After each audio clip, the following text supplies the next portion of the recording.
آپ تلاوت کرتے ہوں گے، نہیں تو کھولیے چوتھا پارہ، اس کی پہلی آیت، ابتدا یہاں سے ہوتی ہے چوتھے پارے کی، اعوذ باللہ من الشیطان الرجیم، لن تنالوا البر حتی تنفقوا مما تحبون۔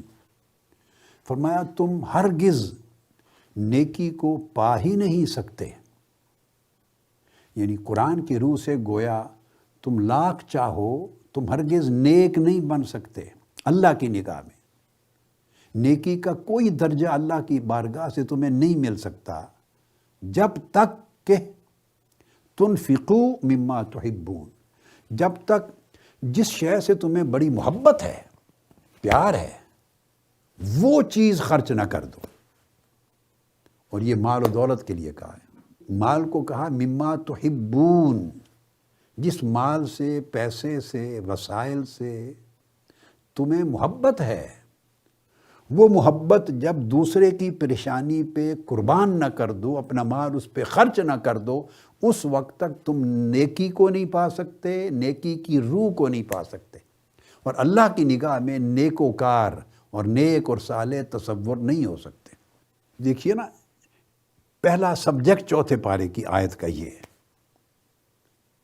ہمارے ہاں نیکی کے رسمی تصورات ہیں، معاشرے میں جو رسم و رواج کے طور پہ جو ٹریڈیشنل اور کنونشنل تصورات ایگزسٹ کرتے ہیں، ہم انہی پر اکتفا کرتے ہیں۔ تسبیح کر لی، روزے رکھ لیے، نماز پڑھ لی، اللہ کے جو حقوق اللہ ہے ان کو تھوڑا زیادہ ٹوٹا پھوٹا جیسے بھی توفیق ہوئی ادا کر لیا، خاص ایام میں مخصوص نفلی عبادات کر لی، حج پہ چلے گئے، عمرہ کر لیا، نیک محافل منعقد کر لی۔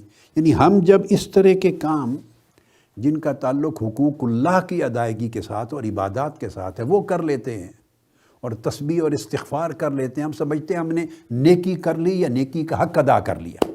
اللہ رب العزت نے اس چیز کو رد فرما دیا ہے۔ لیس البر ان تولوا وجوہکم قبل المشرق والمغرب، لیس البر، فرمایا نیکی یہ نہیں ہے کہ تم نماز کے لیے کھڑے ہو جاؤ، جس کا قبلہ مشرق کی طرف ہے وہ مشرق کی طرف منہ کر لے، اور جن مذہب والوں کا، اہل مذہب کا قبلہ مغرب کی طرف ہے وہ مغرب کی طرف منہ کر لے۔ یعنی سمت قبلہ منہ کر کے نماز پڑھ لینا محض نیکی یہ نہیں ہے۔ اللہ رب العزت نے کیٹیگوریکلی نفی کر دی، لیس البر ان تولوا وجوہکم قبل المشرق والمغرب، نیکی اس چیز کا نام نہیں ہے جو ہم سمجھتے ہیں۔